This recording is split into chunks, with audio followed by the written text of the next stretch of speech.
Unboxing और review करेंगे, ठीक है। तो ये कौन सा पल्स ऑक्सीमीटर है, पहले चलिए ये देख लेते हैं। तो अच्छा, उसके पहले एक चीज़ बता दे रहा हूँ कि ये अमेज़न से ख़रीदा था, ठीक है। तो चलिए देखते हैं। देखिए इसका नाम है सहयोग वेलनेस OLED पल्स ऑक्सीमीटर, ठीक है। तो इसमें हमको क्या क्या मिलेगा, इसमें हमको मिलेगा पल्स ऑक्सीमीटर का जो ब्लड ऑक्सीजन नापने का होता है वो मिलेगा, पल्स रेट नापने का मिलेगा, परफ्यूजन इंडेक्स नापने का मिलेगा और रेस्पिरेटरी रेट नापने का मिलेगा। देखिए इसमें एक जो प्लस फैक्टर है वो है रेस्पिरेटरी रेट नापने का हमको डिवाइस मिल रहा है। नॉर्मली बाज़ार में जो पल्स ऑक्सीमीटर मिलते हैं उसमें कोई रेस्पिरेटरी रेट नापने का कुछ मिलता नहीं है। रेस्पिरेटरी रेट यहाँ पे नापने का मिल रहा है, इसलिए इसका दाम थोड़ा सा नॉर्मल जो पल्स ऑक्सीमीटर होता है उससे थोड़ा सा ज़्यादा होता है। But this is very important, ये बहुत ही ज़रूरी है, अत्यंत आवश्यक है कि रेस्पिरेटरी रेट भी आप नापा कीजिए। तो चलिए ज़्यादा बात नहीं करके अब थोड़ा इसको खोल के देखते हैं कि इसमें क्या क्या मिलता है। चलिए आगे बढ़ते हैं। ये आपका ऐसे बॉक्स में आएगा, ठीक है। ज़्यादा बड़ा बॉक्स नहीं है, छोटा सा बॉक्स है। तो ये सबसे पहले आपको एक मैनुअल मिलेगा। तो ये मैनुअल तो मैंने पढ़ लिया है, आप भी एक बार चाहो तो पढ़ ले सकते हो, ठीक है। ये देखिए ये एक finger pulse oximeter users manual ऐसा दिया हुआ है, ये तो मैंने पढ़ लिया है पहले। तो इसको चलिए पास में रख देते हैं।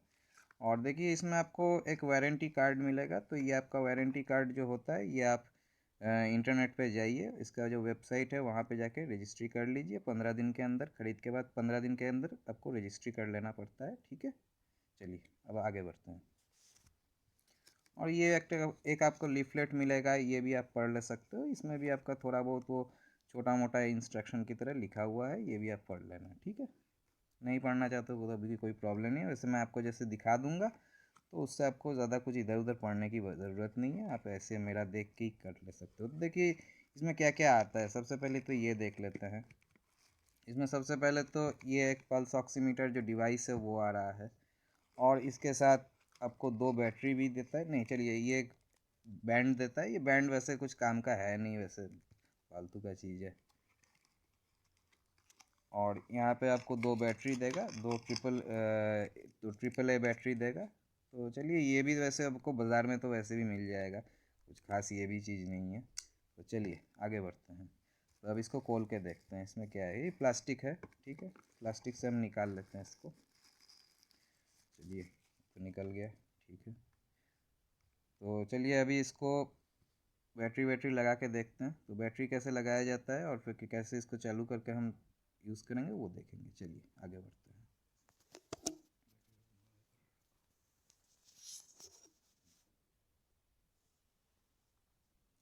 तो देखिए ये इसके जो बैक में होता है, ठीक है, इसको अभी हम खोलेंगे। तो कैसे खोलेंगे, तो ये देखिए इधर आपका स्ट्रेट एज है, इधर थोड़ा सा कर्व्ड एज है, ये देखिए कर्व्स है। तो इस साइड हम खींचेंगे इसको। चलिए ये देखिए ऐसे दबा के थोड़ा सा खींचना पड़ेगा, ठीक है। खुल गया। अभी देखिए इसमें एक मज़ेदार बात यह है कि नॉर्मली हम जब डिवाइस किसी रिमोट वगैरह ऐसे में लगाते हैं तो एक बैटरी आपका पॉजिटिव इधर रहता है, नेगेटिव इधर रहता है, और दूसरा आपका पॉजिटिव दूसरे साइड में रहता है, नेगेटिव दूसरे साइड में रहता है। पर इसमें एक अजीब बात है कि इसमें दोनों पॉजिटिव एक ही साइड में है और नेगेटिव ये जो स्प्रिंग का साइड है, ये देखिए आपको थोड़ा सा मैं बढ़िया से दिखा रहा हूँ। यहाँ पे देखिए 2 स्प्रिंग का साइड है, इधर आपका नेगेटिव पड़ेगा। तो चलिए मेरे पास पहले से ही 2 बैटरी है ट्रिपल ए, तो वो मैं लगा देता हूँ। ये देखिए ये बैटरी का नेगेटिव होता है, ये पॉजिटिव होता है, ठीक है। ये आपको अगर मालूम हुआ तो ठीक है, नहीं मालूम है तो भी समझ लीजिए। ये जो थोड़ा सा निकला हुआ रहता है ये पॉजिटिव होता है, ये नेगेटिव होता है। तो ये देखिए मैंने कहा था क्या कि स्प्रिंग जो है, स्प्रिंग के साइड में नेगेटिव होगा, और ये जो फ्लैट जैसा ये मेटल का प्लेट देख रहे हैं इधर आपका पॉजिटिव होगा, ठीक है। मेटल का प्लेट जो आप देख रहे हैं इधर पॉजिटिव होगा, और इधर जो स्प्रिंग का है ये नेगेटिव होगा। चलिए तो लगा देते हैं इसको।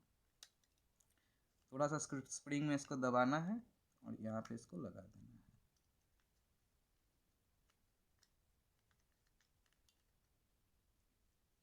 दूसरा भी वैसे ही, ये देखिए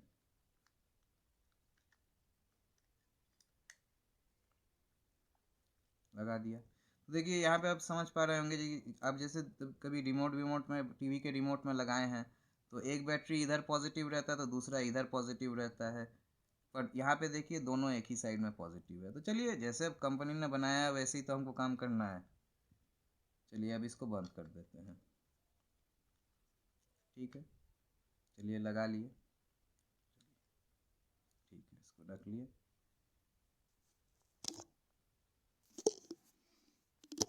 अभी इसको कैसे चलाना है ये हम समझेंगे।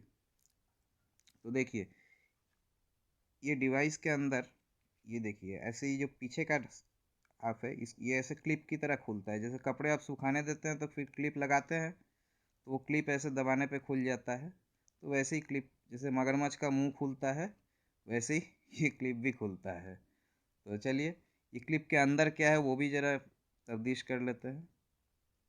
ये देखिए इस क्लिप के अंदर आप देख पा रहे हैं एक छोटा सा लाइट की तरह है इधर और दूसरे साइड में भी है। तो चलिए अभी हम उसमें ज़्यादा माथापच्ची नहीं करेंगे क्योंकि भैया टेक्निकल चीज़ है, उतना हमको क्यों ये करना है। चलिए हमको इसको कोई काम में लगाना है। तो अब इसको कैसे यूज़ किया जाता है ये सबसे इम्पोर्टेंट है।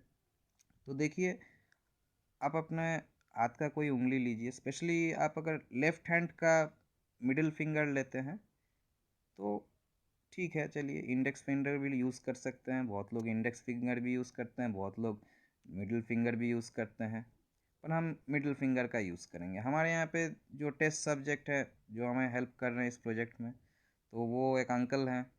अंकल काफ़ी एजेड हैं तो वही हमको हेल्प करेंगे इसमें। तो चलिए उनके हम मिडिल फिंगर में इसको लगा के देख रहे हैं। देखिए इसमें इसको जब भी फिंगर में लगाते हैं तब एक चीज़ बहुत ख्याल रखिए कि आपका जो नेल है, जो नाखून होता है, वो नाखून बिल्कुल अंदर तक जाना चाहिए। ये नहीं कि थोड़ा बाहर में रख दिए और फिर नापना शुरू कर दिए, नहीं, वैसा नहीं।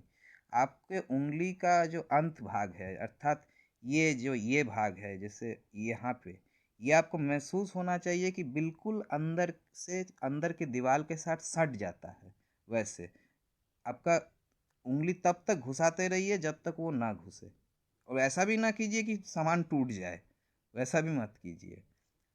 पर बिल्कुल अंदर का जो आपका जहाँ पे जाके धक्का लगेगा उंगली वहाँ पे रुक जाइए, बस इतना ही कीजिए, उससे ज़्यादा नहीं, उससे कम नहीं। और मोटा मोटी आप बात समझ लीजिए कि आपका जो ये नेल बेड है यहाँ पे, ये उस लाइट के ऊपर आना चाहिए। चलिए ठीक है, अब आगे बढ़ते हैं। चलिए उंगली लाइए सामने। अभी देखिए ये अंकल उंगली दिखा रहे हैं, उंगली लाए हैं। ठीक है, तो चलिए आप इसमें उंगली डालिए। तो देखिए अंकल के पूरा फिंगर कहाँ तक गया, इसको ज़रा अंकल दिखाइए ऐसे। ये देखिए बिल्कुल उंगली अंदर तक चला गया है, बिल्कुल ठीक है, समझ में आ गया आपको। चलिए अब इनके उंगली में डाल दिए हैं इसको। अभी क्या करना है, अभी और कुछ नहीं, कुछ ज़्यादा दिमाग लगाने का है नहीं, सीधे ये जो बटन है इसको आप दबाइए। देखिए नॉर्मली हाथ आप हवा में भी रख सकते हैं, कहीं पे भी रख सकते हैं, पर हाँ एक चीज़ याद रखिए कि इस मशीन को यूज़ करते वक्त आप हाथ को हिलाना विलाना ये सब मत कीजिए। इसलिए मैंने अंकल का हाथ यहाँ पे रख दिया है नीचे कि वो हिला नहीं पाए अपना हाथ, क्योंकि हिलाने पे देखिए रीडिंग वीडिंग गड़बड़ी आ सकता है। रीडिंग सही से स्टैटिक ठीक ठाक आने के लिए हमको चाहिए कि वो स्टेशनरी रहे हाथ, ज़्यादा इधर उधर मूव करने की कोई ज़रूरत नहीं है। तो चलिए अब हम इसको दबाते हैं इस बटन को। तो देखिए यहाँ पे आ गया लिखा हुआ सहयोग वेलनेस। अब यहाँ पे देखिए कोई फिगर्स नहीं आ रहा। अब देखिए यहाँ पे फिगर्स आ रहा है 99, 88, और एक आप देख रहे हैं PI के पीछे पास में लिखा हुआ है 6, 6.6, 6.3, 7.1 ऐसा आ रहा है। RR अभी भी ब्लैंक है। तो देखिए अभी मैं एक एक चीज़ आपको बताऊंगा, और नीचे एक ग्राफ देख पा रहे हैं वो अलग चीज़ है। तो देखिए यहाँ पे जो 99 आ रहा है सबसे पहले, ये जो आप देख रहे हैं यहाँ पे 99 जो लिखा हुआ आ रहा है, ये है ब्लड ऑक्सीजन लेवल। इसको इसका सिंबल है %SpO2। तो देखिए ये नॉर्मली 94, 100 इसी के रेंज में रहता है। तो अंकल का जो आ रहा है ये नॉर्मली आ रहा है, कुछ प्रॉब्लम है नहीं। ठीक है, अभी हम दूसरे फिगर पे आते हैं। ये देखिए यहाँ पे 90 लिखा हुआ है, इसके ऊपर देखिए क्या लिखा है PR और BPM। तो PR का क्या मतलब है, पल्स रेट, और BPM का मतलब बीट्स पर मिनट। तो ये पल्स रेट डिनोट करता है। तो ये भी 60 120 के अंदर रहता है, ठीक है। तो यहाँ पे अंकल का जैसे आ रहा है 88 90 आ रहा है, तो ये भी उनका ठीक है। अभी देखिए परफ्यूजन इंडेक्स, देखिए परफ्यूजन इंडेक्स का जो वैल्यू होता है ना वो बहुत वेरी करता है। ये यहाँ पे जैसे इनका 9.2 आ रहा है, 9.3 आ रहा है, ठीक ही आ रहा है, इसमें कोई प्रॉब्लम भी नहीं है। तो ये भी आपका चलिए ठीक है। और ये जो रेस्पिरेटरी रेट है, ये आपका 17 इनका आ रहा है, कोई खास ख़राब नहीं है। ये भी आपका काफ़ी वेरी करता रहता है। इसका तकरीबन रेंज आपका होता है 12 से लेके 20 तक। तो 12 से लेके 20 में ठीक है, उनका 18 आ रहा है, कभी 17 आ रहा है, 19 आ रहा है, ठीक ही आ रहा है। और ये जो परफ्यूजन इंडेक्स है, इसका मैं जैसे बता रहा था आपको कि बहुत वेरी करता है, ये 0.2 से लेके 20 तक आता है। तो इसको लेके हम उतना ये नहीं करेंगे, अभी हम 3 फिगर पे ज़्यादा फोकस करेंगे। एक है ब्लड ऑक्सीजन, दूसरा है पल्स रेट, और तीसरा है रेस्पिरेटरी रेट। तो देखिए, आप हमेशा एक गुड हैबिट बना लीजिए, एक अच्छी आदत बना लीजिए कि आप रोज़ इसको नापिए। नाप के आप एक कॉपी में टाइम और डेट लिखिए, और ये 3 वैल्यू जो आपको इंस्टेंट में दिखेगा, मतलब कि जब भी आपको दिखेगा तो वही लिख लीजिए। तो आपके एक मन में प्रश्न उठेगा कि भैया जैसे लगाते हैं तो उसके बाद वैल्यू हमेशा चेंज होता रहता है कि कम बेसी कम ज़्यादा ये सब होता ही रहता है, तो कौन सा यूज़ करें वैल्यू। तो देखिए, आप लिखिए, एक रेंज लिखिए, जैसे 99 टू 100, ऐसे मान लीजिए 98 टू 100 आया, वो लिख लिए। पल्स रेट आया आपका 88, जैसे अंकल का एक थोड़ी देर पहले 88 आया था, अभी 95 हो गया, तो ठीक है, चलिए वैसे लिख लिए। और आपका रेस्पिरेटरी रेट जैसे थोड़ी देर पहले मैंने देखा था 21 है, तो उस समय अभी 17 हो गया। तो ये एक रेंज लिख लीजिए। थोड़ा सा ज़्यादा देर आपको नापना है नहीं यहाँ पे, क्योंकि आपको मैं दिखा रहा हूँ कि इसीलिए थोड़ा टाइम ज़्यादा लग रहा है, पर नॉर्मली इतना टाइम लगना नहीं चाहिए। आप मतलब कि लगाइए, आपको पूरा काम 1 मिनट के अंदर ही हो जाएगा। तो चलिए, नमस्कार, यहीं पे ख़त्म करते हैं। ठीक है।